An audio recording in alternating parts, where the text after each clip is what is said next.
നാഥൂറാം വിനായക് ഗോഡ്സെ എന്ന RSSകാരൻ്റെ ടൗസറിൽ നിന്നെടുത്ത തോക്കിൻ്റെ കാഞ്ചി വലിച്ചപ്പോൾ പാഞ്ഞുപോയ വെടിയുണ്ടയിൽ ഹേ റാം എന്ന് അവസാനത്തെ മന്ത്രം ഉച്ചരിച്ച് പിടഞ്ഞൊടുങ്ങിയ ഈ രാജ്യത്തിലെ ഏറ്റവും വലിയ സനാതന ഹിന്ദു ആരെന്ന ചോദ്യത്തിന്, ഈ രാജ്യത്തിലെ ഏറ്റവും വലിയ മനുഷ്യത്വത്തിൻ്റെ മാനവികതയുടെ പ്രതീകം ആരെന്ന ഒരു ചോദ്യത്തിൻ്റെ ഒരേ ഒരു ഉത്തരം ഗാന്ധിജിയാണ്. ആ ഗാന്ധിജിയെ കൊന്നത് RSS എങ്ങനെ? അപ്പം നമ്മൾ പറഞ്ഞു ഗുജറാത്തിലല്ലേ, അഹമ്മദാബാദിലല്ലേ എന്ന് പറഞ്ഞു. ഇടക്കരക്കാരെ, ഗാന്ധിജി തൂങ്ങി മരിച്ചതാണോ, ഗാന്ധിജി വിഷം കഴിച്ചത് മരിച്ചതാണോ, ഗാന്ധിജി ട്രെയിനിൻ്റെ മുന്നിൽ ചാടിയിട്ട് ആത്മഹത്യ ചെയ്തതാണോ എന്ന ചോദ്യപേപ്പർ നിങ്ങളുടെ ഇടക്കരയിലെ ഗവൺമെൻറ് സ്കൂളിൽ വരാൻ പോകുന്ന ഒരു സാഹചര്യത്തെക്കുറിച്ച് ആലോചിക്കാൻ പറ്റുമോ? എങ്കിൽ അത് ഈ രാജ്യത്ത് സംഭവിക്കാൻ പോവുകയാണ്. PM ശ്രീ പദ്ധതിയിലൂടെ നമ്മുടെ നാട്ടിലെ കലാലയങ്ങളുടെ മുറ്റത്ത് RSSൻ്റെ ശാഖ നടക്കാൻ പോവുകയാണ്. അത് നടക്കുന്ന സമയത്ത് അന്തസ്സോടെ പ്രതിരോധിക്കേണ്ടതിന് പകരം പ്രതിരോധിച്ചില്ലേ? തമിഴ്നാട്ടിലെ സ്റ്റാലിൻ പറഞ്ഞു നടക്കൂല.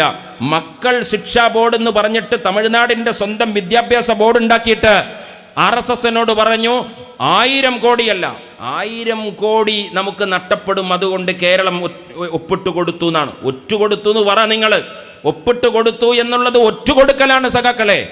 തമിഴ്നാടിൻ്റെ സ്റ്റാലിൻ പറഞ്ഞു 1000 അല്ല 10,000 കോടി ഞങ്ങൾക്ക് തരൂല്ല എന്ന് പറഞ്ഞാലും RSSൻ്റെ വിദ്യാഭ്യാസ പദ്ധതിയിൽ അക്ഷരവിദ്യയുടെ അമ്മിഞ്ഞപ്പാല് നുകരുന്ന പിഞ്ചോമനകളുടെ മനസ്സിലേക്ക് വെറുപ്പിന്റെ വൈറസ് പകർത്തിക്കൊടുക്കുന്ന ഈ പാഠപുസ്തകങ്ങളെ ദ്രാവിഡ മണ്ണ് സ്വീകരിക്കില്ല എന്ന് തമിഴ്നാട്ടിലെ സ്റ്റാലിൻ പറഞ്ഞപ്പോൾ അവിടെ ബംഗ്ലയുടെ മണ്ണില്, ബംഗാളിന്റെ മണ്ണില് ദീദി പറഞ്ഞു ഇങ്ങോട്ട് വരണ്ട, ബംഗ്ല എഡ്യൂക്കേഷൻ ബോർഡ് ഉണ്ടാക്കിയവർ. കർണാടക ചെയ്തത് എന്താണെന്നറിയോ നിങ്ങൾ?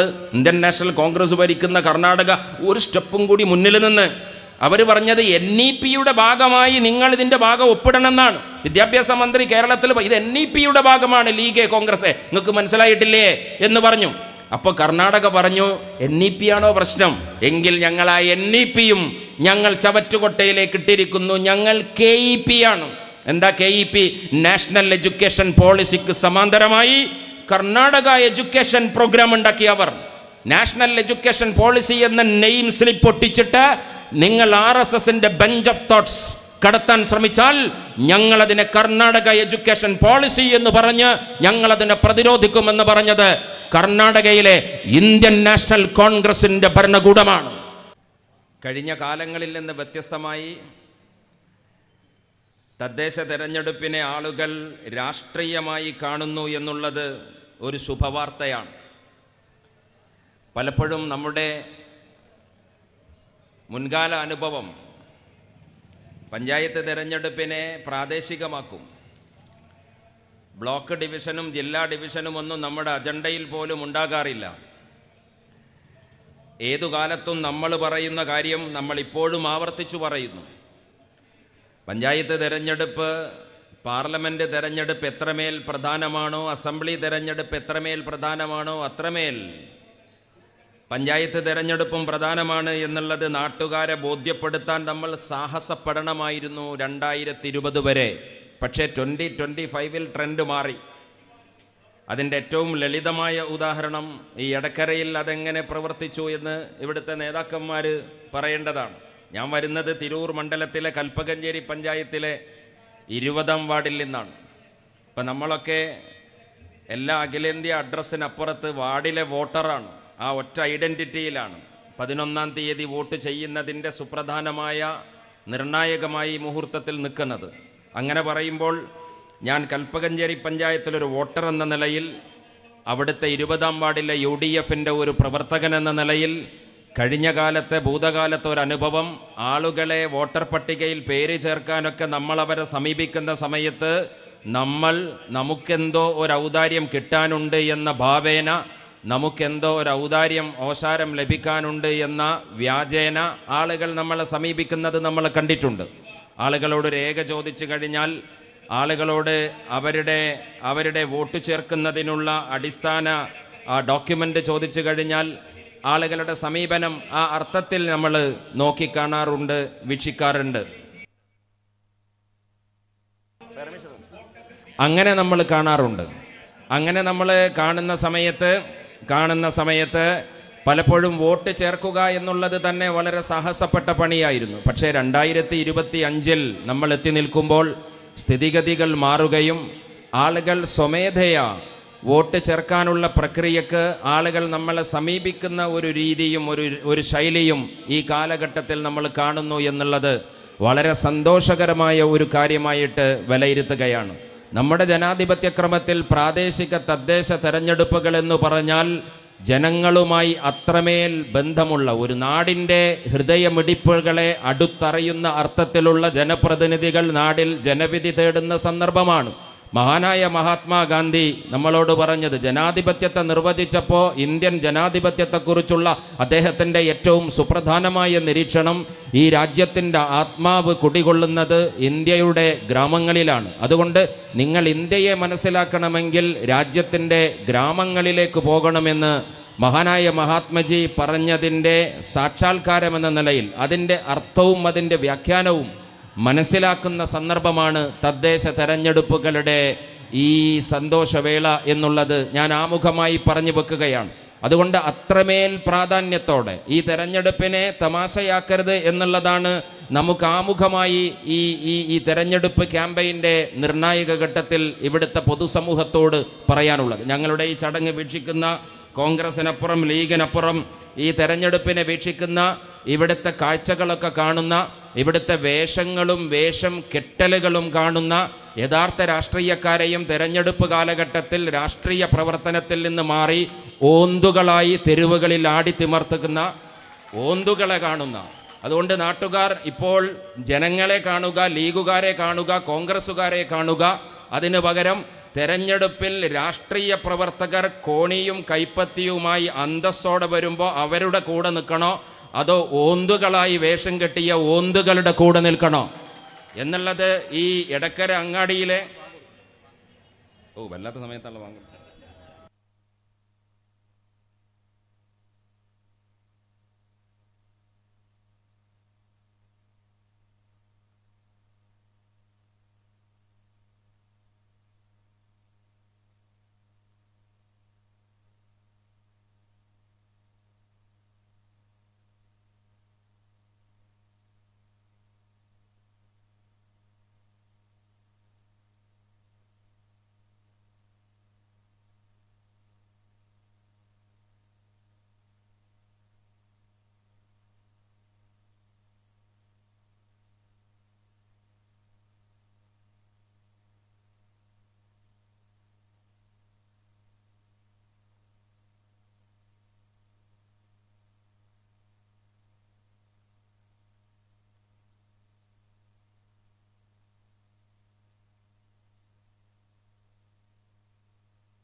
ഞാൻ പ്രാദേശികമായൊരു അനുഭവം പറഞ്ഞത്, കഴിഞ്ഞ കാലങ്ങളിൽ നമ്മൾ വോട്ട് ചേർക്കാൻ വേണ്ടി ചെല്ലുമ്പോൾ ആളുകൾക്ക് അവരുടെ രേഖകളൊക്കെ തരാനൊരു പ്രയാസമായിരുന്നു. ഈ ചേർക്കാൻ ചെല്ലുന്നവൻ എന്തോ ഒരു ഔദാര്യം ആനുകൂല്യം കിട്ടുന്നു, നിങ്ങളുടെ വോട്ട് ചേർക്കുന്നതിലൂടെ ചേർക്കാൻ ചെല്ലുന്നവൻക്ക് ആനുകൂല്യം കിട്ടുന്നു എന്ന ഒരു മനോഭാവത്തിലാണ് ആളുകൾ കഴിഞ്ഞ കാലങ്ങളിൽ നിന്ന് വോട്ട് ചേർക്കൽ പ്രക്രിയയിൽ പങ്കെടുക്കുന്ന പൊതുപ്രവർത്തകർ, യൂത്ത് കോൺഗ്രസിൻ്റെ, യൂത്ത് ലീഗിൻ്റെ കോൺഗ്രസിൻ്റെ ഓരോ വാർഡിലെയും ആളുകളെ അവർ സമീപിച്ചിരുന്നത്.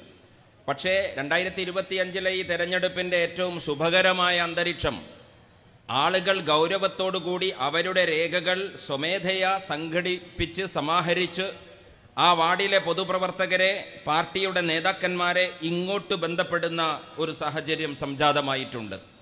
അതിൻ്റെ ഏറ്റവും പ്രധാനപ്പെട്ട ഒരു ഘടകം, അതിൻ്റെ ആളുകൾക്കിടയിൽ ഈ ഗൗരവം എന്ന് പറയുമ്പോൾ ജനാധിപത്യത്തെക്കുറിച്ചുള്ള ഒരു പൗരബോധത്തിൻ്റെ ഗൗരവത്തിൽ നിന്ന് ആണ് ഇങ്ങനെ ചെയ്യുന്നത് എന്ന് ഞാൻ വിശ്വസിക്കുന്നില്ല. അതിനകത്തൊരു ഭീതിയാണ്, ഒരു ഭയമാണ്. ഈ തദ്ദേശ തെരഞ്ഞെടുപ്പിൻ്റെ പോളിംഗ് ബൂത്തിലേക്ക് നമ്മൾ ചെല്ലുമ്പോൾ ഈ അന്തരീക്ഷത്തിലുള്ള ഭയം SIRൻ്റെ ഭയമാണ്. വോട്ടർ പട്ടികയിൽ നിന്ന് ആളുകളെ ആ പേര് വെട്ടുന്ന പ്രക്രിയ പൗരത്വ പട്ടികയിലേക്ക് നീണ്ടുപോകുന്ന ഒരു രാഷ്ട്രീയ അന്തരീക്ഷം രാജ്യത്തിൻ്റെ അന്തരീക്ഷത്തിലുണ്ട്. അതുകൊണ്ട് പഞ്ചായത്ത് തെരഞ്ഞെടുപ്പ് പഞ്ചായത്തല്ല, പ്രാദേശികമല്ല, അതൊരു ദേശീയമാണ്. ഇത് നാഷണൽ ടോപ്പിക്കാണ്. നാഷണൽ ടോപ്പിക്കായി തെരഞ്ഞെടുപ്പിനെ കാണുക എന്നുള്ളതാണ്. രാഹുൽ ഗാന്ധി രണ്ടാമതാ പറഞ്ഞത്, ഒന്നാമത് പറഞ്ഞത് രാഹുലല്ല, VFD എന്ന് പറയുന്ന ഒരു NGOയാണ് കഴിഞ്ഞ ഓഗസ്റ്റ് 8 ഇന്ത്യ രാജ്യത്തെ പിടിച്ചുലക്കുന്ന രീതിയിൽ ലോകരാഷ്ട്രങ്ങളെ, ഇന്ത്യയെ ഉറ്റുനോക്കുന്ന, നമ്മുടെ ജനാധിപത്യ ക്രമത്തെ ഉറ്റുനോക്കുന്ന ജനങ്ങൾക്കിടയിൽ ഞെട്ടിക്കുന്ന ഒരു വാർത്ത പുറത്തുവിടുന്നത്. എന്താണ് ആ വാർത്ത? രാജ്യത്തിൻ്റെ വോട്ടർ പട്ടികയിൽ നടന്ന അതിഭീകരമായ അട്ടിമറിയാണ്, അതിഭീകരമായ വെട്ടിച്ചേർക്കലുകളാണ്. ആ വെട്ടിച്ചേർക്കലുകൾ വോട്ട് ഫോർ ഡെമോക്രസി എന്ന് പറയുന്ന NGO നടത്തിയ റിസർച്ചിൻ്റെ അടിസ്ഥാനത്തിൽ അവർ കണ്ടെത്തിയത് ഇന്ത്യയിലെ 79 ലോക്സഭാ മണ്ഡലങ്ങളിൽ ഈ അർത്ഥത്തിലുള്ള കഴിഞ്ഞ ലോക്സഭാ തെരഞ്ഞെടുപ്പിൻ്റെ കാലത്ത് ഈ അട്ടിമറി നടന്നു. ഈ 79 ലോക്സഭാ മണ്ഡലങ്ങളുടെ പ്രത്യേകത ഇന്ത്യൻ നാഷണൽ കോൺഗ്രസിന് മേൽക്കൈയുള്ള മണ്ഡലങ്ങളാണ്. ആ മണ്ഡലങ്ങളിൽ ദുരൂഹമായ സാഹചര്യത്തിൽ വോട്ടുകൾ വെട്ടാനുള്ള അപേക്ഷകളുടെ പ്രളയം വന്നു. കർണാടകയിലെ അലന്ത് ജില്ലയിലെ അലന്ത് കോൺസ്റ്റിറ്റ്യുവൻസിയിലെ 3 പേരെ ഹാജരാക്കിയിട്ട് രാഹുൽ ഗാന്ധി ഇത് തെളിയിക്കുകയാണ്. കൽബുർഗി ജില്ലയിലെ അലന്ത് കോൺസ്റ്റിറ്റ്യുവൻസിയിൽ 3 പേരെ ഹാജരാക്കി. സൂര്യകാന്ത് എന്ന് പറയുന്ന ചെറുപ്പക്കാരൻ, സൂര്യകാന്തിൻ്റെ പേരിൽ 12 വോട്ടുകൾ വെട്ടാൻ കൊടുത്തിട്ടുണ്ട്. സൂര്യകാന്ത് ഇതറിയില്ല. ദയാബായി എന്ന് പറയുന്നൊരു വീട്ടമ്മ, അവരറിയില്ല, കമ്പ്യൂട്ടർ അറിയില്ല, ഓൺലൈൻ ആപ്ലിക്കേഷൻ അറിയില്ല. രാത്രി 4 മണിക്ക് ഫോം 5ഉം ഫോം 6 ഒക്കെ പൂരിപ്പിച്ചിട്ട് കൊടുത്ത രേഖകൾ രാഹുൽ ഗാന്ധി ഇന്ത്യ രാജ്യത്തിലെ പൊതു മനസാക്ഷിക്ക് മുമ്പിൽ സമർപ്പിച്ചു. അങ്ങനെ വെട്ടിയ വോട്ടിൻ്റെ കണക്ക് 5 കോടിയാണ്. 5 കോടി വോട്ടുകളുടെ കൃത്രിമത്വമാണ് കഴിഞ്ഞ ലോക്സഭാ തെരഞ്ഞെടുപ്പിൽ RSS നടത്തിയത്, BJP നടത്തിയത്, സംഘപരിവാരത്തിൻ്റെ ആലോചനയിൽ നടന്നത്. ആ ആലോചനയിലൂടെ 5 കോടി വോട്ടുകൾ അട്ടിമറിച്ചതിലൂടെ സംഭവിച്ചത് 79 ഇന്ത്യ മുന്നണിയുടെ, ഇന്ത്യൻ നാഷണൽ കോൺഗ്രസിൻ്റെ ജയസാധ്യതയുള്ള മണ്ഡലങ്ങളിൽ BJP ജയിച്ചു എന്നതാണ്. ഈ അട്ടിമറി നടന്നിട്ടില്ലായിരുന്നുവെങ്കിൽ 293 സീറ്റോടുകൂടി NDA രാജ്യം ഭരിക്കുകയാണ്. 214 സീറ്റിൽ ഇന്ത്യ മുന്നണി പിന്നിൽ നിൽക്കുകയാണ്. ഇടക്കരയിൽ ഞാൻ നിൽക്കുമ്പോൾ നിങ്ങൾ രാഹുൽ ഗാന്ധിക്ക് വോട്ട് ചെയ്തവരാണ്, പ്രിയങ്ക ഗാന്ധിക്ക് വോട്ട് ചെയ്തവരാണ്. ഈ തെരുവുകളിൽ നമ്മൾ രാഹുൽ ഗാന്ധിയെ പരിചയപ്പെടുത്തിയത് the proposed prime minister of India എന്നതാണ്. ഇന്ത്യ രാജ്യത്തിൻ്റെ നിർദ്ദിഷ്ട പ്രധാനമന്ത്രി. ഇന്ത്യ രാജ്യത്തിൻ്റെ നിർദ്ദിഷ്ട പ്രധാനമന്ത്രിക്ക് വോട്ട് ചെയ്യാൻ ഭാഗ്യം ലഭിച്ചവരാണ്. ഇവിടുത്തെ ലീഗുകാരും കോൺഗ്രസ്സുകാരുമല്ല, ഇവിടുത്തെ പൊതുസമൂഹം. ഞങ്ങൾ ഏതു സമയത്തും ഈ പൊതുസമൂഹത്തിൻ്റെ മുന്നിൽ പ്രതീക്ഷയോടെ കൈനീട്ടുമെന്നവരാണ്. ഈ സമ്മേളനം പോലും പൊതുസമൂഹത്തിൻ്റെ മുന്നിലേക്കുള്ള വിനയപൂർവമായ തദ്ദേശ തെരഞ്ഞെടുപ്പിൻ്റെ അഭ്യർത്ഥനയും അപേക്ഷയുമാണ്. ലീഗുകാരോട് വോട്ട് ചെയ്യാൻ, കോൺഗ്രസ്സുകാരോട് വോട്ട് ചെയ്യാൻ നമ്മളിങ്ങനെ സാഹസപ്പെട്ട് എടക്കരങ്ങാടിയിലെ ബസ് സ്റ്റാൻഡിൽ സമ്മേളനം നടത്തേണ്ട കാര്യമില്ല. ഞങ്ങൾ സംസാരിക്കുന്നത് ഈ പന്തലിന് താഴെയിരിക്കുന്ന പാർട്ടിക്കാരോടല്ല, ഞങ്ങളുടെ ശബ്ദം കേൾക്കുന്ന ഇവിടുത്തെ വ്യാപാരികൾ, ഇവിടുത്തെ പൊതുസമൂഹം, ലീഗിൻ്റെ കോൺഗ്രസിൻ്റെ സംഘടന സാങ്കേതികത്വത്തിൻ്റെ ഓരം ചാർന്ന് നടക്കാത്ത മനുഷ്യരെ, നിങ്ങളോടാണ്, നിങ്ങളുടെ ഹൃദയങ്ങളോടാണ് സംസാരിക്കുന്നത്. അതുകൊണ്ട് നിങ്ങളുടെ വോട്ടാണ്. 1,00,000 വോട്ടിൻ്റെ പെരുപ്പത്തിൽ ഇന്ത്യ രാജ്യത്തിൻ്റെ പാർലമെൻറ്റിലേക്ക് രാഹുൽ ഗാന്ധി, പ്രിയങ്ക ഗാന്ധി കടന്നു പോയിട്ടുണ്ടെങ്കിൽ അത് കോൺഗ്രസിൻ്റെയും ലീഗിൻ്റെയും തിണ്ണബലത്തിലും കൈക്കരുത്തിലുമല്ല, ഈ നാട്ടിലെ നല്ല മനുഷ്യരുടെ പ്രാർത്ഥനയിൽ പൊതിഞ്ഞ പിന്തുണയിലാണ് എന്ന് വിശ്വസിക്കുന്ന മുന്നണിയാണ് ഐക്യജനാധിപത്യ മുന്നണി. അതുകൊണ്ട് ഞങ്ങൾ ആ പ്രതീക്ഷയോടെ ഈ തെരഞ്ഞെടുപ്പിൻ്റെ തൊട്ടു മുന്നേ എടക്കര പഞ്ചായത്തിൻ്റെ ഭരണ തുടർച്ചയ്ക്ക് വേണ്ടി, ഈ പഞ്ചായത്തിൻ്റെ ഭരണ തുടർച്ചയ്ക്ക് വേണ്ടി ഞങ്ങൾ ആ പ്രതീക്ഷയോടെ, ആ ശുഭപ്രതീക്ഷയോടെ നിങ്ങളുടെ മുന്നിൽ നിൽക്കുകയാണ്.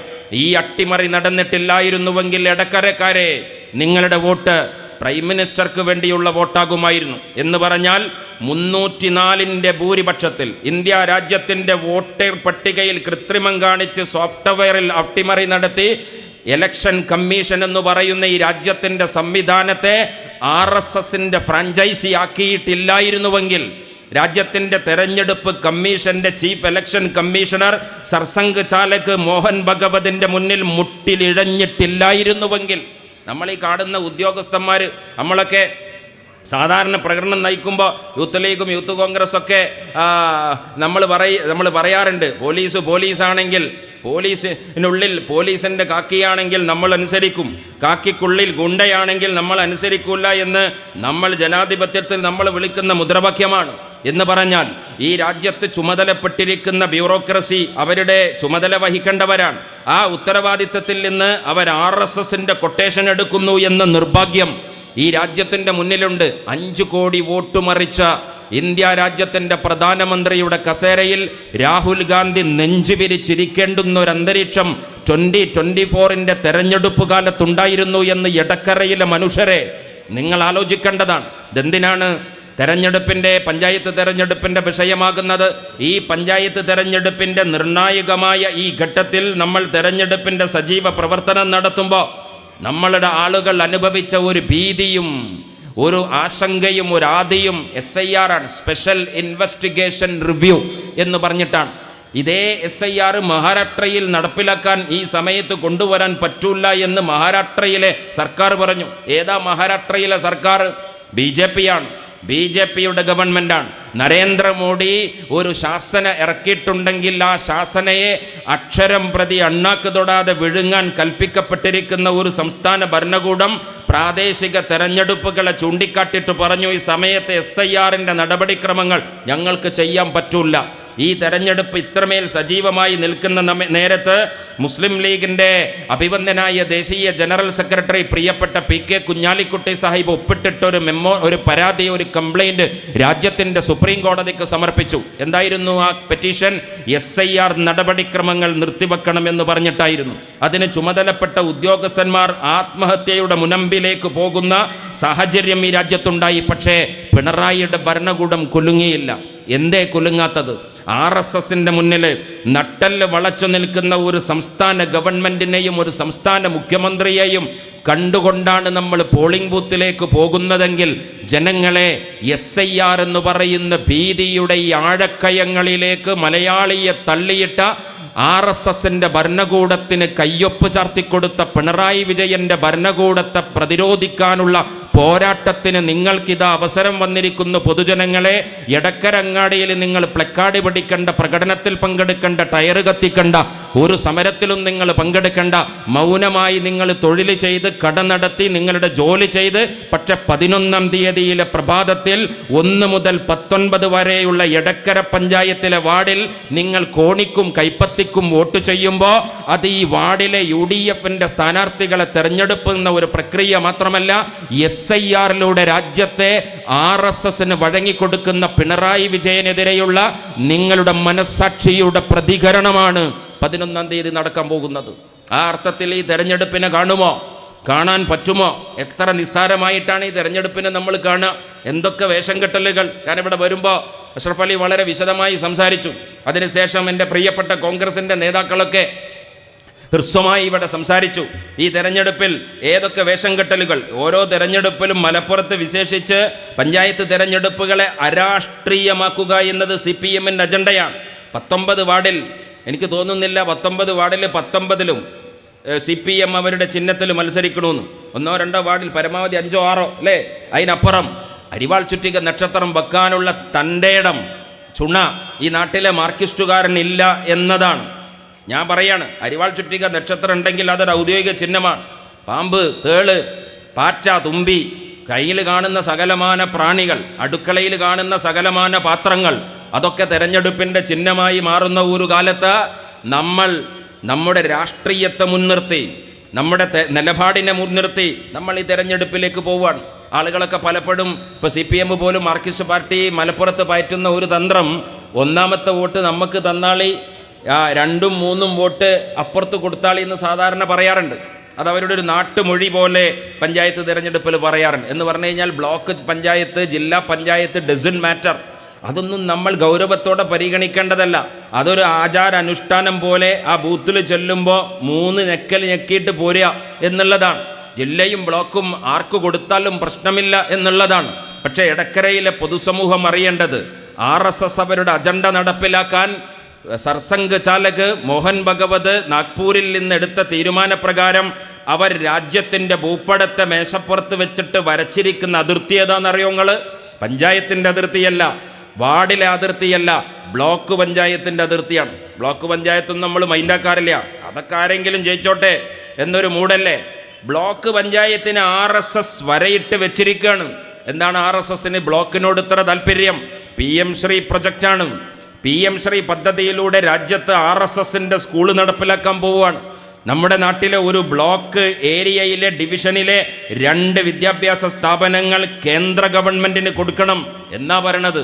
അങ്ങനെ പറയുമ്പോൾ 354 സ്കൂള് കേരളത്തിൽ PM ശ്രീ പദ്ധതി വഴി RSSന് പിണറായി വിജയൻ എഴുതി കൊടുത്തു, ഒപ്പിട്ട് കൊടുത്തു. ആ ഒപ്പിട്ട് കൊടുത്ത RSSൻ്റെ ഡീലിൽ നരേന്ദ്രമോദിയുടെ അടുക്കളയിലെ പ്രഭാത ഭക്ഷണത്തിന് പോയി സൗഹൃദ ചർച്ച നടത്തിയിട്ട് കേരളത്തിലേക്ക് മോഡിക്കും അമിത്ഷാക്കും RSSനും പാലമിട്ട് കൊടുത്ത മധ്യസ്ഥൻ്റെ ഒറ്റുകാരൻ്റെ പേര് ജോൺ ബ്രിട്ടാസ് ആണ് എന്ന് കേരളം തിരിച്ചറിഞ്ഞുകൊണ്ടിരിക്കുകയാണ്. ആ തിരിച്ചറിവിൻ്റെ സമയത്താണ് RSSുമായി നടത്തുന്ന RSSനായിട്ടുള്ള ഡീല് നമ്മൾ നേരത്തെ പറഞ്ഞതാണ്. പൂരം കലക്കി തുടങ്ങിയതാണ്. സുരേഷ് ഗോപിക്ക് തൃശ്ശൂർ തൊണ്ട തൊടാതെ വിഴുങ്ങാനുള്ള അവസരം കൊടുത്ത് തുടങ്ങിയതാണ്. കേരളത്തിൻ്റെ പോലീസിനെ മുഴുവൻ RSSൻ്റെ ശാഖയാക്കുന്ന തലത്തിൽ ഇവിടുത്തെ കാര്യവാഹും പ്രാന്തപ്രമുഖും ശാരീരിക ശിക്ഷകുമൊക്കെ എഴുതി കൊടുക്കുന്ന കുറിപ്പടി പ്രകാരം കേരളത്തിൻ്റെ പോലീസ് പ്രവർത്തിക്കുന്നു എന്ന നിർഭാഗ്യം ഈ രാജ്യത്തിൻ്റെ തെരുവുകളിൽ ഞങ്ങൾ ചർച്ച ചെയ്തതാണ്. പക്ഷേ ഈ ഡീലിൻ്റെ പിന്നിലെ മീഡിയേറ്റർ ആരാണ്? ഇതിൻ്റെ പിന്നിൽ പ്രവർത്തിക്കുന്ന പിണറായിക്കതിന് നേരണ്ടാവില്ലല്ലോ, മന്ത്രിമാർക്കതിന് സമയമില്ലല്ലോ, ഗോവിന്ദൻ മാഷക്ക് തീരെ സമയമില്ലല്ലോ. അപ്പോൾ ആരാണിതിൻ്റെ മീഡിയേറ്റർ? ഇവിടുത്തെ എടക്കരയിലെ പൊതുസമൂഹമേ, കേരളത്തിൻ്റെ മണ്ണിനെ, മനസ്സിനെ, നാരായണ ഗുരുവിൻ്റെ ഈ നാടിനെ, യവൂ പ്രാസ്യമ്മയുടെ ചാവറയച്ചൻ്റെ ഈ നാടിനെ, മഹാനായ മമ്പുറത്തെ തങ്ങളുടെ നവോത്ഥാന പൈതൃകത്തിൻ്റെ ഈ നാടിനെ ഒറ്റിക്കൊടുക്കുന്നത്, ബ്രിട്ടീഷ് വിരുദ്ധ കലാപത്തിൻ്റെ പ്രതിരോധത്തിൻ്റെ സമര പോരാട്ടങ്ങൾ നടന്ന ഈ നാടിനെ, ആധുനിക നവോത്ഥാന കേരളത്തെ RSSൻ്റെ കാക്കി ട്രൗസറിന് കുറുവടിക്ക് വേണ്ടി ഒറ്റുകൊടുക്കുന്ന മീഡിയേറ്റർ ജോൺ ബ്രിട്ടാസ് എന്ന് പറയുന്ന CPM-ൻ്റെ രാജ്യസഭാംഗമാണ്. 11-ാം തീയതി വോട്ട് ചെയ്യാൻ പോകുമ്പോൾ എടക്കരയിലെ 1-ാം വാർഡിലെ പാലം നന്നാക്കാൻ, 2-ാം വാർഡിലെ തോട് നന്നാക്കാൻ, 3-ാം വാർഡിലെ അങ്കനവാടി നന്നാക്കാൻ, 4-ാം വാർഡിലെ സ്കൂള് നന്നാക്കാൻ, 5-ാം വാർഡിലെ റോഡിൻ്റെ കുഴിയടക്കാൻ, അങ്ങനെ പഞ്ചായത്ത് തിരഞ്ഞെടുപ്പ് എന്ന് പറഞ്ഞു കഴിഞ്ഞാൽ ജനകീയാസൂത്രണപ്രകാരം വിതരണം ചെയ്യുന്ന ആടും കോഴിയും വീട്ടുകാർക്ക് കിട്ടുന്ന ഏർപ്പാടിൻ്റെ പേരാണ് എന്ന് ഈ പഞ്ചായത്ത് തിരഞ്ഞെടുപ്പിനെ ചുരുക്കി കെട്ടുന്നവരുണ്ടോ? എങ്കിൽ അവരോട് പറയണം, എടക്കര പഞ്ചായത്തിൻ്റെ പ്രസിഡന്റ് സഞ്ചരിക്കുന്ന വണ്ടി ഈ എടക്കര അങ്ങാടിയിലൂടെ പോകുമ്പോൾ അതിൻ്റെ മുന്നിലൊരു ബോർഡുണ്ട്. എന്താണ് ആ ബോർഡ്? LSGD എന്നാ പറയാ, ലോക്കൽ സെൽഫ് ഗവൺമെൻറ് എന്നാണ്. Local self government. എൻ്റെ ശബ്ദം കേൾക്കുന്ന ഈ സമ്മേളനം ശ്രദ്ധിക്കുന്ന പൊതുസമൂഹമേ, നാളെയും കഴിഞ്ഞ് മറ്റന്നാളെ പുലർന്നാൽ, അടുത്ത ദിവസം 11-ാം തീയതി പുലർന്നാൽ നിങ്ങൾ ചെയ്യാൻ പോകുന്ന പ്രക്രിയ നിങ്ങളുടെ വാർഡിലെ നിങ്ങൾക്കെന്തോ സോഫ്റ്റ് കോർണറുള്ള ഒരു സ്ഥാനാർത്ഥിക്ക് അലസമട്ടിൽ വോട്ട് ചെയ്യുന്ന ഒരു പ്രക്രിയയല്ല. എടക്കര എന്ന് പറയുന്ന ഈ പ്രദേശത്തെ ഒരു സർക്കാർ രൂപീകരിക്കുന്ന പ്രക്രിയയിൽ ഒരു ഗവൺമെൻറ് ഫോം ചെയ്യാൻ പോവുകയാണ് നിങ്ങൾ. ആ ഗൗരവത്തിൽ ഈ തെരഞ്ഞെടുപ്പിനെ കാണുക. ആ ഗൗരവത്തിൽ ഈ തെരഞ്ഞെടുപ്പിനെ കാണുമ്പോൾ RSSന് ബ്ലോക്ക് ഡിവിഷനെ ഒറ്റിക്കൊടുക്കുന്ന സമയത്ത് ബ്ലോക്ക് ഡിവിഷനിൽ PM ശ്രീ സ്കൂൾ വരികയാണ്. എന്താ PM ശ്രീ സ്കൂള്? ഇവിടുത്തെ ഹൈസ്കൂളിൻ്റെ പേരെന്താ? എടക്കര ഗവൺമെൻറ് സ്കൂൾ അല്ലേ? Edakkara government school. അത് ആര് ഭരിച്ചാലും എടക്കര ഗവൺമെൻറ് സ്കൂളാണ്. പക്ഷെ RSS പറയുന്നു പോരാ, ആ സ്കൂള് ഞങ്ങളെ സ്കൂളാക്കണം. Edakkara government school PM Shri പദ്ധതിയുടെ ഭാഗമായി RSS റാഞ്ചിയെടുത്താൽ, സംസ്ഥാന ഗവൺമെൻറ്റിൻ്റെ മുഖ്യമന്ത്രി ഒപ്പിട്ട് കൊടുത്താൽ അത് കൊണ്ടുപോകും. നമുക്ക് അതിൻ്റെ കസ്റ്റോഡിയൻ സ്റ്റേറ്റ് ഗവൺമെൻറ്റാണ്. അതിൻ്റെ സിലബസിൻ്റെ കസ്റ്റോഡിയൻ സ്റ്റേറ്റ് ഗവൺമെൻറ്റാണ്. പക്ഷേ ആ കസ്റ്റോഡിയൻ്റെ അധികാരം ബ്ലാങ്ക് ചെക്ക് കൊടുത്തിരിക്കുന്നു നരേന്ദ്രമോദിക്ക്. അങ്ങനെ വന്നു കഴിഞ്ഞാൽ എടക്കര ഗവൺമെൻറ് സ്കൂളിൻ്റെ പേര് മാറാൻ പോവാണ്. ഈ PM ശ്രീ പ്രോജക്റ്റിൻ്റെ ഫസ്റ്റ് ടേമിൽ ഒന്നതാണ്, സ്കൂളിൻ്റെ പേരുമാറ്റം. ഇവർ പേരുമാറ്റത്തിൻ്റെ ആൾക്കാരാണ്. ഞാൻ ഇന്നലെ സുൽത്താൻ ബത്തേരിയിലേന്ന്, അവിടെ ഗണപതി വട്ടമാണ്. RSS സുൽത്താൻ ബത്തേരി പിടിച്ചു കഴിഞ്ഞാൽ നാട്ടിലെ റോഡ് എന്നാക്കാനല്ല, ഓർക്ക് പേര് മാറ്റില്ല, ഓൻ്റെ ഒരു സൊക്കടാണ്. അങ്ങനെ ഗവൺമെൻറ് സ്കൂളിന് PM Shri Edakkara government school എന്ന് പേര് മാറും. പേര് മാറുക മാത്രമല്ല, പ്രധാനമന്ത്രിയുടെ നരേന്ദ്രമോദിയുടെ മുഖവും ആ സ്കൂളിൻ്റെ ഛായാചിത്രത്തിൽ സ്കൂളിൻ്റെ സൈൻ ബോർഡിൽ കയറാൻ പോവാണ്. അങ്ങനെ എന്താണ് ഈ സ്കൂൾ വന്നു കഴിഞ്ഞാൽ ജനഗണമനക്ക് പ്രകാരം RSSൻ്റെ ഗണഗീതം പാടാൻ പോവാണ് സ്കൂളിൽ. തീർന്നില്ല. ഗുജറാത്തിലെ പാഠപുസ്തകത്തിൽ ഒരു സാമ്പിൾ ചോദ്യം നമ്മളൊക്കെ കേട്ടതാണ്. മഹാത്മാഗാന്ധി ആത്മഹത്യ ചെയ്യാനുള്ള കാരണം എന്താണ്? 7ാം ക്ലാസ്സിലെ സാമൂഹ്യ ശാസ്ത്രത്തിലെ പാഠപുസ്തകത്തിലെ കാക്കൊല്ല പരീക്ഷയുടെ ചോദ്യമാണ്. മഹാത്മാഗാന്ധി ആത്മഹത്യ ചെയ്യാനുള്ള കാരണം എന്താണ്? ബ്രാക്കറ്റിൽ തൂങ്ങി മരിച്ചതാണ്. Option A. ഓപ്ഷൻ B വിഷം കുടിച്ചു മരിച്ചതാണ്. ഓപ്ഷൻ C ട്രെയിനിൻ്റെ മുന്നിൽ ചാടി മരിച്ചതാണ്. ഓപ്ഷൻ D ഞരമ്പ് പൊട്ടിച്ചു മരിച്ചതാണ്. ഇതിലേതെങ്കിലും ഒരു ഓപ്ഷൻ എടുക്കണം. ചോദ്യത്തിൽ തന്നെ ഒരു കാര്യം ഓല് തീരുമാനിച്ചിട്ടുണ്ട്, മഹാത്മാഗാന്ധി ആത്മഹത്യ ചെയ്തതാണ്. നാഥുറാം വിനായക് ഗോഡ്സെ എന്ന RSSകാരൻ്റെ ടൗസറിൽ നിന്നെടുത്ത തോക്കിൻ്റെ കാഞ്ചി വലിച്ചപ്പോൾ പാഞ്ഞുപോയ വെടിയുണ്ടയിൽ ഹേ റാം എന്ന് അവസാനത്തെ മന്ത്രം ഉച്ചരിച്ച് പിടഞ്ഞൊടുങ്ങിയ ഈ രാജ്യത്തിലെ ഏറ്റവും വലിയ സനാതന ഹിന്ദു ആരെന്ന ചോദ്യത്തിന്, ഈ രാജ്യത്തിലെ ഏറ്റവും വലിയ മനുഷ്യത്വത്തിൻ്റെ മാനവികതയുടെ പ്രതീകം ആരെന്ന ഒരു ചോദ്യത്തിൻ്റെ ഒരേ ഒരു ഉത്തരം ഗാന്ധിജിയാണ്. ആ ഗാന്ധിജിയെ കൊന്നത് RSS എങ്ങനെ? അപ്പം നമ്മൾ പറഞ്ഞു ഗുജറാത്തിലല്ലേ, അഹമ്മദാബാദിലല്ലേ എന്ന് പറഞ്ഞു. ഇടക്കരക്കാരെ ഗാന്ധിജി തൂങ്ങി മരിച്ചതാണോ, ഗാന്ധിജി വിഷം കഴിച്ചത് മരിച്ചതാണോ, ഗാന്ധിജി ട്രെയിനിൻ്റെ മുന്നിൽ ചാടിയിട്ട് ആത്മഹത്യ ചെയ്തതാണോ എന്ന ചോദ്യപേപ്പർ നിങ്ങളുടെ എടക്കരയിലെ ഗവൺമെൻറ് സ്കൂളിൽ വരാൻ പോകുന്ന ഒരു സാഹചര്യത്തെക്കുറിച്ച് ആലോചിക്കാൻ പറ്റുമോ? എങ്കിൽ അത് ഈ രാജ്യത്ത് സംഭവിക്കാൻ പോവുകയാണ്. PM ശ്രീ പദ്ധതിയിലൂടെ നമ്മുടെ നാട്ടിലെ കലാലയങ്ങളുടെ മുറ്റത്ത് RSSൻ്റെ ശാഖ നടക്കാൻ പോവുകയാണ്. അത് നടക്കുന്ന സമയത്ത് അന്തസ്സോടെ പ്രതിരോധിക്കേണ്ടതിന് പകരം പ്രതിരോധിച്ചില്ലേ? തമിഴ്നാട്ടിലെ സ്റ്റാലിൻ പറഞ്ഞു നടക്കൂല.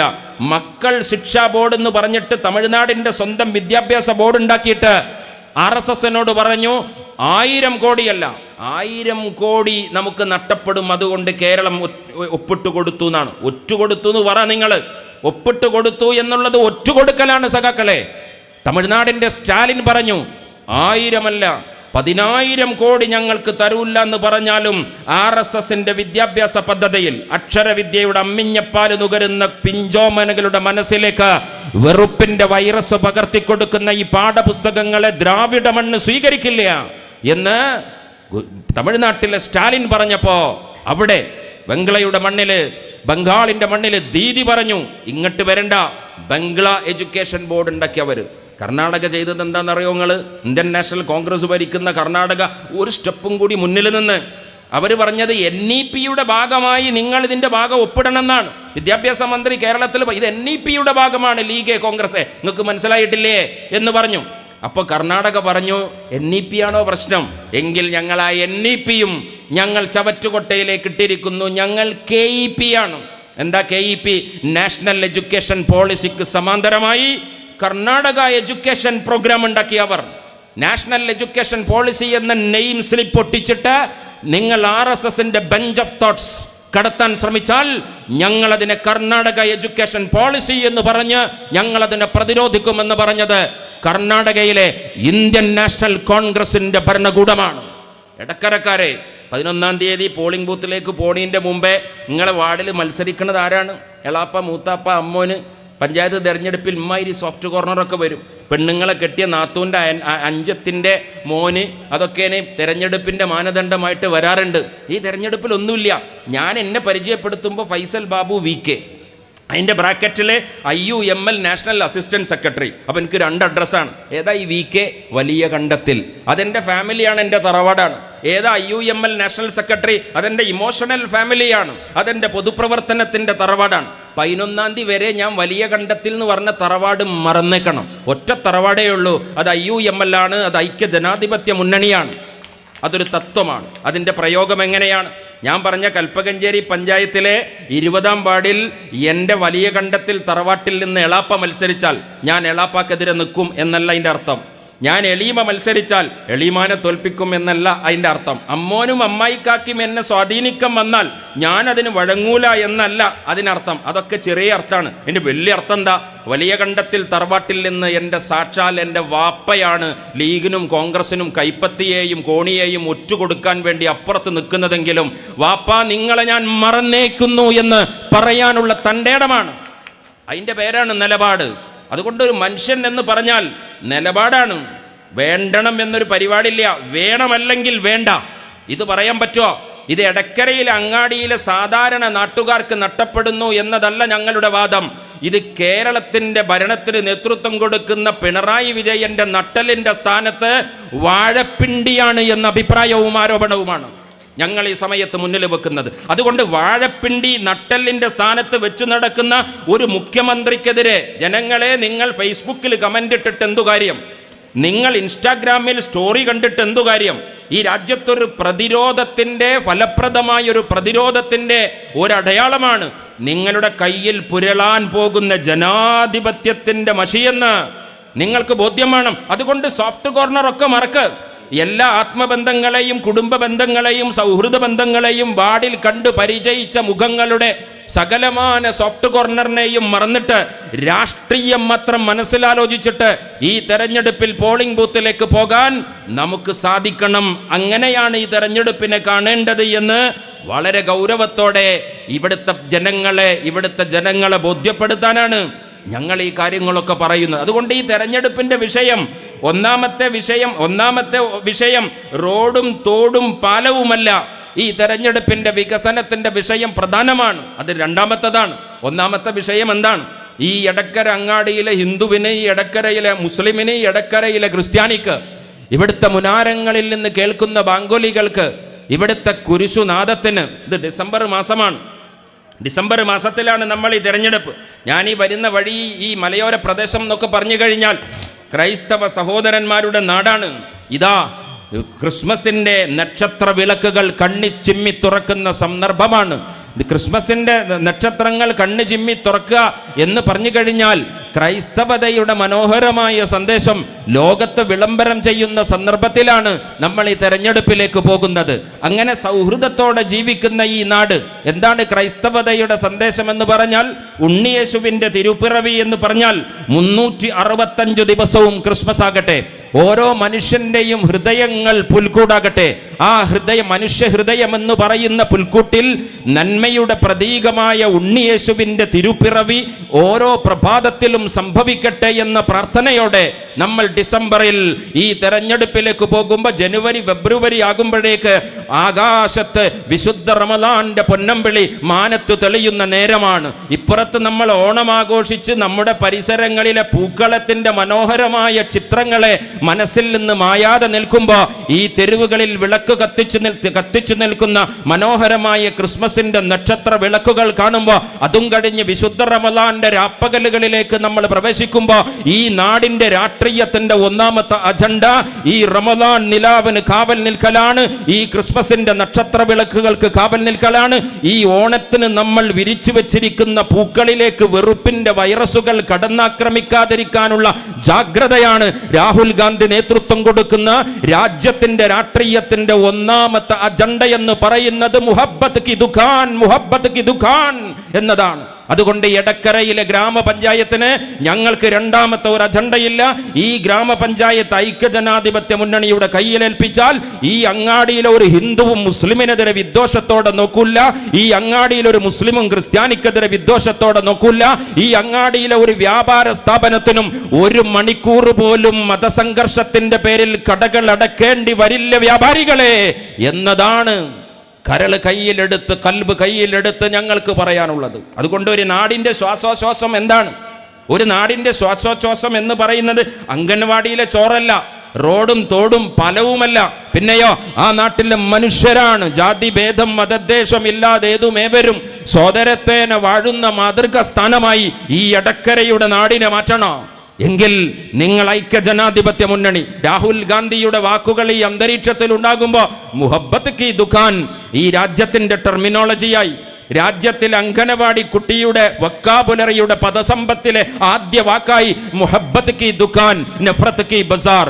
ഈ രാജ്യത്ത് രണ്ട് രാഷ്ട്രീയമേ ഉള്ളൂ. മനുഷ്യരും സംഘികളും തമ്മിലുള്ള പോരാട്ടമാണ്, RSSും മതേതരവാദികളും തമ്മിലുള്ള പോരാട്ടമാണ്, വെറുപ്പും സ്നേഹവും തമ്മിലുള്ള പോരാട്ടമാണ്, ഇരുട്ടും വെളിച്ചവും തമ്മിലുള്ള പോരാട്ടമാണ്, മുഹബ്ബത്തും നഫ്രത്തും തമ്മിലുള്ള സംഘർഷമാണ്. മുഹബ്ബത്ത് കി ദുഖാൻ, നഫ്രത്ത് കി ബസാർ. അത് പഞ്ചായത്ത് തെരഞ്ഞെടുപ്പിലും പ്രസക്തമാണ്. രാഹുൽ ഗാന്ധി ഞാൻ പ്രധാനമന്ത്രിയായാൽ ഇന്ത്യ രാജ്യത്ത് തുടങ്ങി വെക്കാൻ പോകുന്ന കട മുഹബ്ബത്ത് കി ദുഖാനാണ് എന്ന് പറയുമ്പോൾ ഒന്നാം വാർഡിലെ പ്രിയപ്പെട്ട മിനി, രണ്ടാം വാർഡിലെ സജിത, മൂന്നാം വാർഡിലെ ജോർജ്, നാലാം വാർഡിലെ ദീപ, അഞ്ചാം വാർഡിലെ ആന്റണി, ആറാം വാർഡിലെ സരള, ഏഴാം വാർഡിലെ ഐഷക്കുട്ടി, തസ്ലീമ, ജസ്ന, സുലൈമാൻ, സമീർ, പുഷ്പവല്ലി, ഉനൈസ്, സെറീന, അബ്ദുൾ റസാഖ്, രാധിക, ഷിഫ്ന, എം ചന്ദ്രബാബു 19 UDFന്റെ 19 ബറ്റാലിയന്റെ മുന്നിലിരുന്ന് ഞാൻ സംസാരിക്കുമ്പോൾ ഞങ്ങൾ ഇവരുടെ കയ്യിലേൽപ്പിക്കുന്നത് ജനകീയാസൂത്രണത്തിന്റെ പദ്ധതികളെ നിങ്ങൾ സംരക്ഷിക്കണം എന്നത് മാത്രമല്ല, ഈ എടക്കര അങ്ങാടിയിലെ സ്നേഹത്തിന്റെ അന്തരീക്ഷത്തെ നിങ്ങൾ കണ്ണിലെ കൃഷ്ണമണി പോലെ കാത്തുരക്ഷിക്കേണ്ടത് പഞ്ചായത്തിന്റെ ബാധ്യതയാണ്, ഗ്രാമപഞ്ചായത്തിന്റെ ബാധ്യതയാണ്. അതുകൊണ്ട് ഞങ്ങളുടെ പഞ്ചായത്തിന്റെ ഒന്നാമത്തെ അജണ്ട ഹാർമണിയാണ്, ഇഷ്കാണ്, മുഹബ്ബത്താണ്, സ്നേഹമാണ് എന്നീ നാട്ടിലെ ജനങ്ങളോട് പറയാണ്. അതുണ്ടെങ്കിലേ ചെങ്ങയെ റോഡ് ടാർ ചെയ്യുമ്പോൾ, സഹോദര പാലുണ്ടാക്കുമ്പോൾ, സുഹൃത്തെ അംഗനവാടി നന്നാക്കുമ്പോൾ, എൻ്റെ പ്രിയപ്പെട്ട പൊതുജനങ്ങളെ ഇവിടുത്തെ സ്കൂള്, കുടിവെള്ളം, ഈ വെളിച്ചം, ഈ ആരോഗ്യ പദ്ധതികളൊക്കെ നടപ്പിലാക്കുമ്പോൾ പെരേന്ന് പുറത്തിറങ്ങണ്ടേ. എടക്കരയുടെ തെരുവിൽ ഈ നാട്ടിൽ നരേന്ദ്രമോദി ഇതൊക്കെ ആഹ്വാനം ചെയ്യുന്ന സമയത്ത് ഞാൻ വരുന്നത് എഡ്രിക്കോട്ട് നിന്നാണ്. എന്നെ അഷ്റഫ് അലി യോഗത്തിലേക്ക് വിളിക്കുമ്പോൾ, കുമാല് മാഷ് പുറപ്പെട്ടോ എന്ന് വിളിക്കുമ്പോൾ ഞാൻ പുറപ്പെട്ടു വരുന്നത് കോഴിച്ചെന്നൈയിലെ പട്ടാള ക്യാമ്പിൽ നിന്നാണ്. ഞാൻ കടന്നു വരുമ്പോൾ മലപ്പുറത്തൊരു പരിപാടിയിൽ ഐഷാബാനു ജില്ലാ പഞ്ചായത്ത് കാൻഡിഡേറ്റിന്റെ വാക്ക് വിത്ത് പ്രോഗ്രാം നടക്കുന്നു എന്നറിഞ്ഞപ്പോൾ ഞാൻ എവിടെ വരണം എന്ന് ചോദിച്ചപ്പോൾ സംഘാടകർ എന്നോട് പറഞ്ഞത് പൂക്കോട്ടൂർ ഗേറ്റിന്റെ മുന്നിൽ വാ എന്നാ പറഞ്ഞത്. പൂക്കോട്ടൂർ യുദ്ധസ്മാരകം. ഇവിടെ വരുമ്പോൾ പാണ്ടിക്കാട്ട പട്ടാള ക്യാമ്പുണ്ട്. ഈ പട്ടാള ക്യാമ്പിലെ പട്ടാളക്കാരൊക്കെ കോൺഗ്രസ് ഭരിച്ച കാലത്ത്, ലീഗ് ഭരിച്ച കാലത്ത്, മൻമോഹൻ സിംഗ് ഇന്ത്യയുടെ പ്രധാനമന്ത്രിയായ കാലത്ത്, ഇ അഹമ്മദ് വിദേശകാര്യമന്ത്രിയായ കാലത്ത്, കുഞ്ഞൂഞ്ഞ് നമ്പർ 1ഉം കുഞ്ഞാപ്പ നമ്പർ 2വുമായി കേരളം ഭരിച്ച കാലത്ത് ഈ പട്ടാളത്തിന്റെ പണി കിണറ്റിലെ പെരിച്ചായിനെ പിടിക്കലും, എലി ചത്തതിനെ പിടിക്കലും, പെരുമ്പാമ്പിനെ പിടിക്കലുമാണ്. പക്ഷേ മലപ്പുറത്തെ പട്ടാള ക്യാമ്പിലെ റിസർവ്ഡ് ഫോഴ്സ്, ആംഡ് ഫോഴ്സ്, അവരുടെ തോക്കിൽ ഉണ്ടനിറക്കുന്ന സന്ദർഭമാണിത്. SIRൽ നിന്ന് പുറത്തായാൽ എടക്കരയിലെ ജനങ്ങളെ നല്ലോണം കേൾക്കണേ. SI അഭിവന്ദനായ നമ്മുടെ MLA പ്രിയപ്പെട്ട നമ്മുടെ ബാപ്പുട്ടിയക്ക വേദിയിലെത്തിയിട്ടുണ്ട്. സുസ്വാഗതം.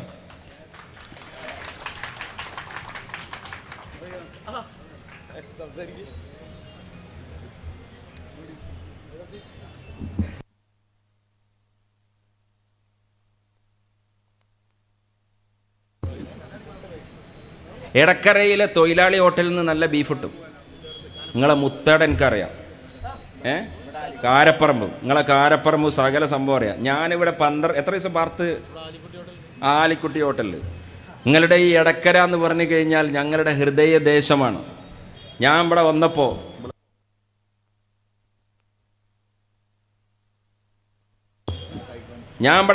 സുനീർ എന്ന് ഇന്നെ വന്ന് നിങ്ങളുടെ കൂട്ടി പിടിച്ചു. അവൻ്റെ ടേക്ക് 1. എനിക്ക് പരസ്യമാണെങ്കിൽ ഒരു കുപ്പായം ഫ്രീ ആയിട്ട് തരണേ. ഇത് ഓൻ്റെ കുപ്പായാണ്. ഈ തെരഞ്ഞെടുപ്പിൽ ബാപ്പുട്ടിയാക്കാനെ ജയിപ്പിക്കാനുള്ള കൈകോർത്ത് പിടിക്കലിൽ ഈ നാട് ഒന്നിച്ചു നിന്നപ്പോൾ നിങ്ങളുടെ ഈ പ്രദേശത്തൊക്കെ ഞങ്ങൾ വന്ന് പാർത്തിട്ടുണ്ട്. അതുകൊണ്ട് എനിക്ക് എൻ്റെ കൽപ്പകഞ്ചേരിയിലെ 20-ാം വാർഡിലെ ഇടവഴികൾ എത്രമേൽ പരിചിതമാണോ അത്രമേൽ കാരപ്പറമ്പും മുത്തേടും തൊഴിലാളി ഹോട്ടലും നിങ്ങളുടെ ചായക്കടയൊക്കെ എനിക്ക് പരിചയമാണ്. എടക്കര എല്ലാവരും ഈ സദസ്സിലേക്ക് കയറിയിരിക്കണം. നമ്മുടെ പ്രിയപ്പെട്ട നേതാവ് വേണുഗോപാൽജി ഈ വേദിയിലേക്ക് വരികയാണ്. നല്ല ചൂടുണ്ട്. അപ്പോൾ നമുക്ക് ആത്മബന്ധമുള്ളൊരു പ്രദേശം. അവിടേക്ക് ഇവിടെ വരുമ്പോൾ നമ്മൾ ഒന്നിച്ചു നിന്നു. എന്തായിരുന്നു ഇവിടെ, എന്ത് പുകിലായിരുന്നു ഇവിടെ അല്ലേ? കേരളത്തിലെ സാംസ്കാരിക നായകന്മാർ കാസർകോട്ട് നിന്ന് തിരുവനന്തപുരം വരെ മനുഷ്യമതിലായിരുന്നു. ഞാനവിടെ ഉണ്ടായിരുന്നുവെങ്കിൽ എൻ്റെ ഓട്ടോ എനിക്കായിരുന്നു. ഭാഷാപോഷണിയിലെ ശുദ്ധ മലയാളത്തിലേക്ക് എന്തോ ഒരു വർത്തനയിന്ന് ഓരൊക്കെ ഇവിടെ നാട്ടുകാർക്ക് പോലും ആ സാധുവിനെ അറിയില്ല. എനിക്ക് പാവട്ടിയൊക്കെ ജയിക്കുന്ന ഉറപ്പായതാ ഇടതുപക്ഷ സ്ഥാനാർത്ഥിയുടെ ബൂത്തിൽ നാട്ടിൽ ഓട്ടോ ഡ്രൈവറാണ്. ഓനെ നമ്മളിവിടെ കണ്ടിട്ടില്ല എന്ന് പറഞ്ഞു. അതിന്മേൽ ഞാൻ ഉറപ്പിച്ചു, ഒരു സർവേ ഇല്ലാത്തന്നെ ഞാൻ ഉറപ്പിച്ചിരുന്നു ഇവിടെ ഏറ്റവും വലിയ ഭൂരിപക്ഷത്തിന് നമ്മൾ ജയിച്ചു കയറുമെന്ന്. ഐക്യജനാധിപത്യ മുന്നണിയെ ഹൃദയത്തിൽ സ്വീകരിച്ച നാടാണ്. ഈ തെരഞ്ഞെടുപ്പിൻ്റെ കാലത്ത് പൊന്നാപുരം കോട്ടയാണ്. ഭൂരിപക്ഷം വർദ്ധിപ്പിക്കാനാണ് ഞങ്ങൾ അങ്ങനൊന്നും പറയാൻ പാടില്ല.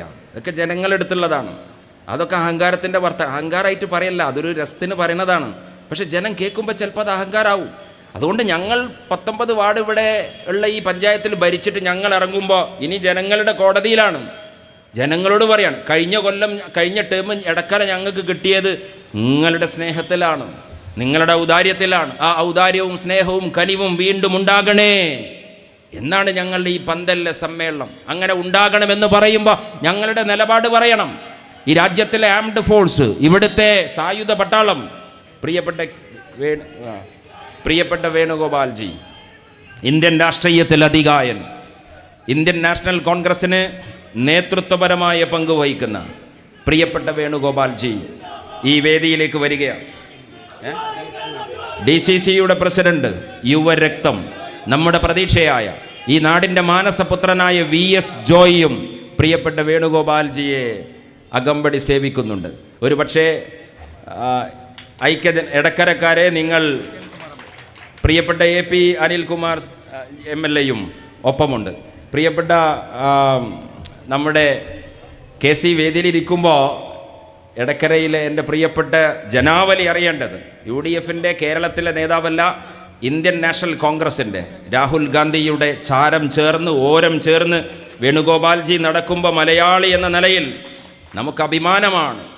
ഈ നാടിൻ്റെ ഒരു പുത്രനായി ഇന്ത്യൻ നാഷണൽ കോൺഗ്രസിൻ്റെ ഖദറിട്ട് കോൺഗ്രസ് പ്രസ്ഥാനത്തിൻ്റെ സേവകനായി നായകനായി നടന്നൊരു മനുഷ്യൻ, AICCയുടെ ഇന്ത്യൻ നാഷണൽ കോൺഗ്രസിൻ്റെ സ്ട്രാറ്റജി തീരുമാനിക്കുന്ന, നയം തീരുമാനിക്കുന്ന, ഇന്ത്യ മുന്നണിയുടെ വ്യത്യസ്ത കക്ഷികളുടെ സങ്കീർണതകളുടെ കെട്ടഴിക്കുന്ന അധ്യക്ഷത്തിൻ്റെ കസേരയിൽ രാഹുൽ ഗാന്ധിക്കൊപ്പം ഇരിക്കുന്ന ഒരാൾ KPCCയിലെ കേരള കോൺഗ്രസ് പാർട്ടിയിലെ കേരളത്തിൽ ഐക്യജനാധിപത്യ മുന്നണിയുടെ ഒരു നേതാവാണ് എന്നറിയുമ്പോൾ, എന്ന് കേൾക്കുമ്പോൾ നമുക്ക് അത്രമേൽ അഭിമാനമാണ്. ഞാൻ എടക്കരയിലെ ജനങ്ങളോട് പറയാൻ ഉദ്ദേശിച്ചത്, KCയെ പോലൊരു നേതാവിന് കേരളത്തിൽ എത്ര ഹെക്ടിക് ഷെഡ്യൂളായിരിക്കും. ആ ഹെക്ടിക് ഷെഡ്യൂളിനിടയിൽ ലാസ്റ്റ് നൈറ്റ് എവിടെ കൊടുക്കണം എന്ന് അദ്ദേഹത്തിൻ്റെ ഷെഡ്യൂൾ തീരുമാനിച്ചപ്പോൾ അത് എടക്കരയിലെ ബസ് സ്റ്റാൻഡിലെ പൊതുസമൂഹത്തോട് സംസാരിക്കാനാണ് എന്നുള്ളത്. ഈ തെരഞ്ഞെടുപ്പ് ക്യാമ്പയിൻ്റെ പ്രാധാന്യം നമ്മുടെ മുന്നിൽ വളരെ പ്രാധാന്യത്തോടെ മുന്നിൽ നിൽക്കുകയാണ്. ഞാൻ എൻ്റെ വാക്കുകൾ അവസാനിപ്പിക്കുകയാണ്. ഈ തെരഞ്ഞെടുപ്പിൽ ഏറ്റവും വലിയ ഭൂരിപക്ഷത്തിൽ ഐക്യജനാധിപത്യ മുന്നണിയെ വിജയിപ്പിക്കുക. തള്ളുകളുടെ കാലമായിരുന്നു ഇതുവരെ നടന്നത്. CPM എന്തൊക്കെ പറഞ്ഞു, ഗൾഫിൽ നിന്ന് തിരിച്ചു വന്നവർക്ക് ഞങ്ങൾ ജോലി കൊടുക്കും. എടക്കരയിലെ ഗൾഫിൽ നിന്ന് തിരിച്ചു വന്ന പ്രവാസികൾക്ക് പിണറായി വിജയൻ ജോലി കൊടുത്ത ആരെങ്കിലും ഉണ്ടെങ്കിൽ ഞങ്ങൾക്ക് അവരുടെ വോട്ട് വേണ്ട എന്ന് പറഞ്ഞത് ധിക്കാരല്ല. ആ വോട്ടുകൾ പിണറായിക്ക് കൊടുക്കണം. ആരും തിരിച്ചു വന്നിട്ട് അവർക്ക് തൊഴിൽ കൊടുത്തിട്ടില്ല. മത്സ്യത്തൊഴിലാളികൾ കോവിഡ് കാലത്ത് രക്ഷാസൈന്യമായപ്പോൾ അവരെ സംരക്ഷിക്കുമെന്ന് പറഞ്ഞു, സംരക്ഷിച്ചില്ല. അവസാനം മത്സ്യത്തൊഴിലാളികൾ ചോദിച്ചു, സാർ ഞങ്ങളുടെ പെട്രോളിൻ്റെ പൈസ, ഞങ്ങളുടെ മണ്ണെണ്ണയുടെ പൈസ തരുമോ? പ്രളയം വന്ന നേരത്ത് പിണറായി വിജയൻ്റെ ഫയർഫോഴ്സിൻ്റെ സംവിധാനങ്ങൾ അന്തിച്ചു നിന്നപ്പോൾ ഈ നാട്ടിലെ മത്സ്യത്തൊഴിലാളികൾ അവരുടെ വഞ്ചിയിൽ മനുഷ്യരെ രക്ഷിക്കാൻ വേണ്ടി കൈനീട്ടിയപ്പോൾ അവരെ സംരക്ഷിക്കുമെന്ന് പറഞ്ഞപ്പോൾ അത് ഈ രാജ്യത്ത് നടന്നിട്ടില്ല. കിഫ്ബിയിലൂടെ 64,000 കോടി ഈ നാട്ടിൽ വരുമെന്നാണ് പറഞ്ഞത്. 1,000 കോടിക്ക് RSSന് ഒറ്റിക്കൊടുത്തപ്പോൾ 64,000 കോടി എവിടെ എന്ന് ഞങ്ങൾ ചോദിക്കട്ടെ? നിങ്ങളുടെ കൊക്കോണിക്സ് ലാപ്ടോപ്പ് എവിടെ?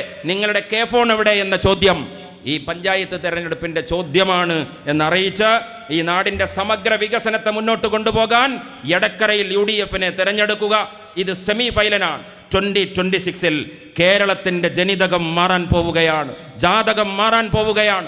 ഐക്യജനാധിപത്യ മുന്നണി കേരളം ഭരിക്കുകയാണ്. അതിൻ്റെ മുന്നിലെ സെമി ഫൈനലിൽ എടക്കര ജനാധിപത്യ മുന്നണിയുടെ കയ്യിൽ ഏൽപ്പിക്കണേ എന്ന് പറഞ്ഞ് ഈ സമ്മേളനത്തിന് എല്ലാവിധ അഭിവാദ്യങ്ങളും. ജയ UDF.